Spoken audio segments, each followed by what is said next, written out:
వినాయకుడి విగ్రహం 2000 అంట. అసలు మ్యాటర్ ఏంటంటే ఎప్పుడూ ఇంటి దగ్గర నుంచి వినాయక చవితి చేసుకోవడం అలవాటు. కానీ ఈసారి హైదరాబాద్ లో ఉండిపోవాల్సి వచ్చింది. సరే వినాయకుడి బొమ్మ కొందాం కదా అని వెళ్ళాను. విగ్రహాలు చూడడానికి చాలా బాగున్నాయి. కానీ ఒక మీడియం సైజ్ విగ్రహం అడిగితేనే 1800 చెప్తున్నారు కాస్ట్. నేనైతే ఫుల్ గా షాక్ అయ్యాను. అదే మా ఊర్లో అయితే 200కి 300కే వచ్చేస్తాయి. ఈసారి విగ్రహాలు చాలా కాస్ట్ ఉన్నాయి. ఇంతకు ముందు మట్టి విగ్రహాల కంటే ప్లాస్టర్ ఆఫ్ పారిస్ విగ్రహాలే ఎక్కువ కనిపించాయి.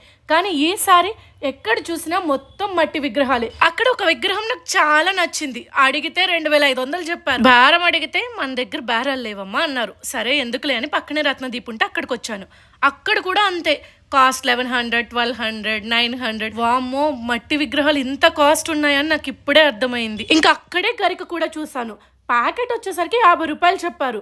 అదే మన ఇంటి దగ్గర అయితే చుట్టూ ఎక్కడ చూసినా గరికే కనిపిస్తుంది. చివరికి గరికి కూడా ఇంత అమౌంట్ పెట్టి కొనుక్కోవాల్సి వచ్చింది.